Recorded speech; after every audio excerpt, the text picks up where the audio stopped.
Good morning everyone. আর আজ হচ্ছে বৃহস্পতিবার, মানে হচ্ছে লক্ষ্মীবার। আর আমার তরফ থেকে সব লক্ষ্মীকে স্যালিউট। Good morning everyone. আর আজকে আমাদের বাড়িতে ফাইনালি পুজো। কালকে কুনালের জন্য পাঞ্জাবি আনা হয়েছে, আর আমাদের তো শাড়ি আছে, আজকে পরবো, তোমরা দেখবে।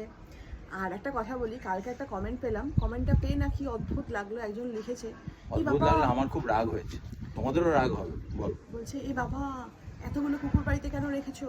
ও খাবারের সময় ওদের লোম উড়ে পড়বে, আর আমার কোনো প্রাণীকে পছন্দ না। আমি বলছি, মা সে কি?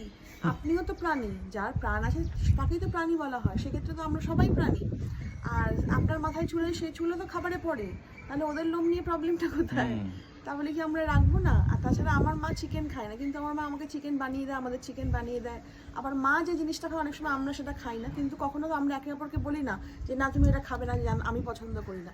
সেরকম এটা যার যার চয়েস, কাউকে তো তার উপর চাপিয়ে দেওয়া যায় না। শুনলে খুব অদ্ভুত লাগে না এই ব্যাপারগুলো? যে দাঁড়াও না, আমি মুখোশটা নিয়ে এসেছিলাম, মুখোশটা পরে ভয় না দেখিয়েছি, দেখো চুকার। খুব রেগে গেছি আমি কথাটা শুনে।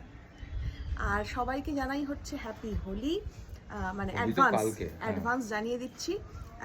মানে কি বলবো, এক ছোটবেলায় না এই হোলি খেলাটা নিয়ে আমার মধ্যে বেশ একটা ফ্যাসিনেশন ছিল। এখন আর নেই, বয়স হয়ে গেছে তো, দেখছিস লোকে সবসময় বুড়ি, আমাকে বুড়ো বলছে।